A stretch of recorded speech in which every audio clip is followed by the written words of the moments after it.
The 7-time world champion Michael Schumacher is famous as a Ferrari driver because of the dominancy that he spread over several seasons in F1, partnering with the Italian racing brand. Most people are surprised when they hear that Schumacher won his first 2 championships with another team called Benetton. Benetton was the home for a young Schumacher for over 4 seasons, and he was able to record 18 race victories with 2 world titles during his period with the team. Even though he debuted with Jordan F1 team in 1991, his first race victory also came with the Benetton team in his second year of F1. Through this video, we are going to discuss the infamous story behind Schumacher with Benetton. But before we proceed, hit the subscribe button and smash the bell icon for more exciting updates. Schumacher was able to win several go-kart championships, and that performance was enough for him to earn a call to compete in the German F3 Championship. Young Schumacher was able to win the 1990 F3 Championship, and then he was hired by Mercedes to drive for different racing teams. He was under the radar of different Formula 1 teams, and Jordan was the first team to get the service of this young driver. But it was not a permanent driver role, and he was hired only to drive the car in place of the imprisoned Bertrand Gachot. His debut race was the 1991 Belgian Grand Prix, and this little-known driver at that period was able to record the 7th best time in the qualifying session at the tough circuit of Spa-Francorchamps. Unfortunately, he wasn't able to complete the race due to a clutch failure, and he never appeared in a Jordan car again. However, many teams were impressed with the qualifying performance of this young driver, and Benetton Ford team management wanted to get him for their team, as there was no specific arrangement between Schumacher and Jordan.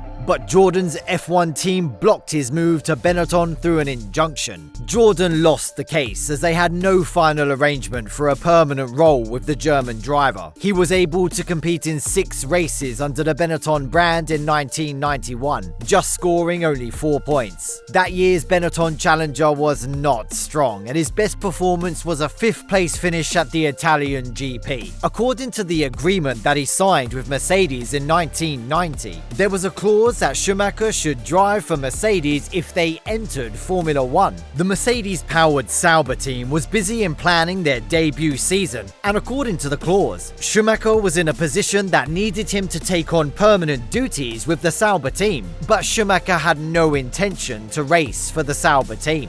Disappointed team owner Peter Sauber stated that Schumacher didn't want to drive for us. Why would I have forced him? So he was allowed to stay with the Benetton team, and Sauber looked for another talented driver to replace Schumacher. That season was totally dominated by the Williams racing team, which was powered by Renault engines, and the Williams Challenger was composed of additional features like semi-automatic gearboxes and active suspension to control the ride height. But on a conventional Benetton B192, Schumacher challenged that powerful Williams machinery and recorded a podium at the Mexican Grand Prix. Then he recorded his first victory at the iconic Spa-Francorchamps circuit, where he debuted in the previous year. He finished the 1992 season as 3rd in the standings with 53 points, just 3 points behind the runner-up Patrese. The 1993 season also passed without any satisfying results for Schumacher or Benetton. They introduced active suspension and traction control to their Benetton Challenger as the last front-running team to do so. However, there were considerable issues in the Benetton Challenger, and Schumacher retired 7 out of 16 races held that year. In all the remaining races, he was able to push his Benetton car to podium finishes, including a victory at the Portuguese Grand Prix as well. He finished the season as 4th, scoring 52 points. Finally, the life-changing season of young Schumacher arrived in 1994. He was able to clinch the driver's title at the end of that season. However, 1994 can be considered as the darkest year of F1, with the passing away of Ayrton Senna and Ronald Ratzenberger due to the accidents at the San Marino Grand Prix. Senna's accident was witnessed by Schumacher, who was driving behind him.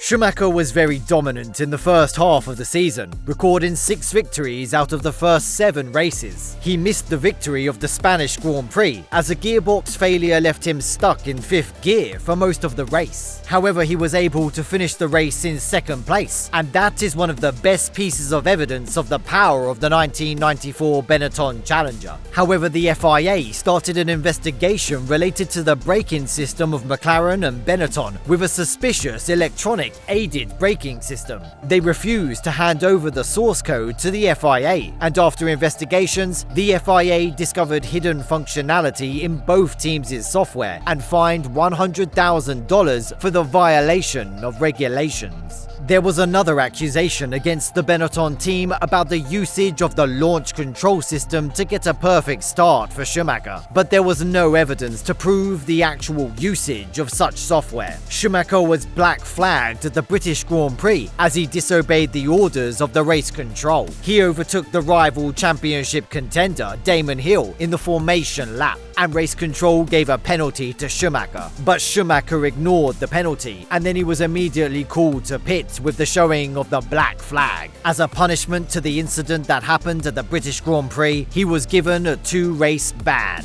Again, he was disqualified after winning the Belgian Grand Prix as illegal wear was found within his skid block. All of these incidents helped Damon Hill to close his point gap with Schumacher in the standings. Both were headed to the final race in Australia with a 1-point gap. On lap number 36, Schumacher was leading the race, but made a collision with a guardrail, opening an opportunity for Hill to overtake. He immediately returned to the track, making a collision with Hill, and it resulted in the end of the race for both. The 1-point gap between Schumacher and Hill remained even after the race, and the German driver was automatically selected as the 1994 world champion. But an investigation was carried out thoroughly by the stewards, but it was finally decided as a normal race incident. He became the first German driver to achieve that feat, and before him, German national Jochen Rindt won the world championship but racing under the Austrian flag.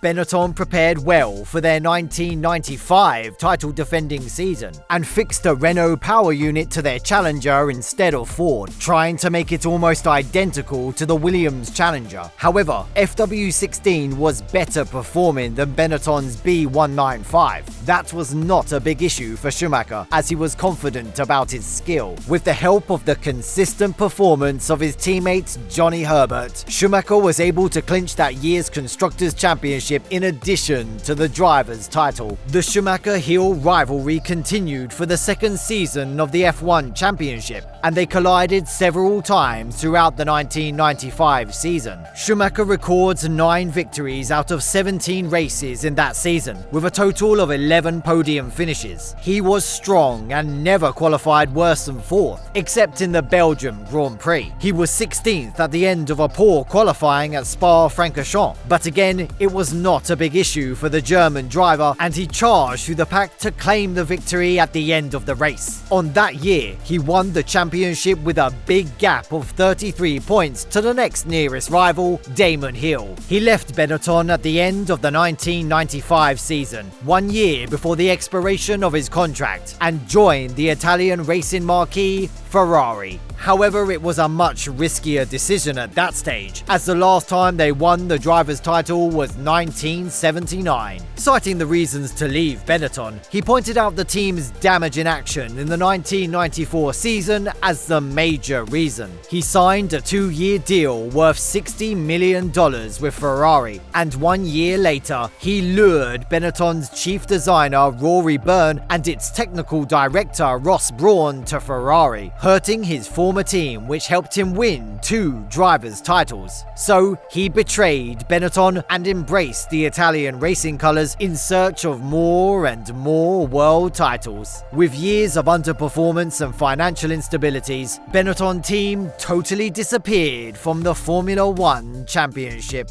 What would happen if Schumacher remained with Benetton team even after the 1995 season? Share your thoughts in the comment section below. Thank you so much for watching the video. If you enjoyed the video, please subscribe to the channel to get more exciting Formula 1 news. See you in the next video, guys. Goodbye.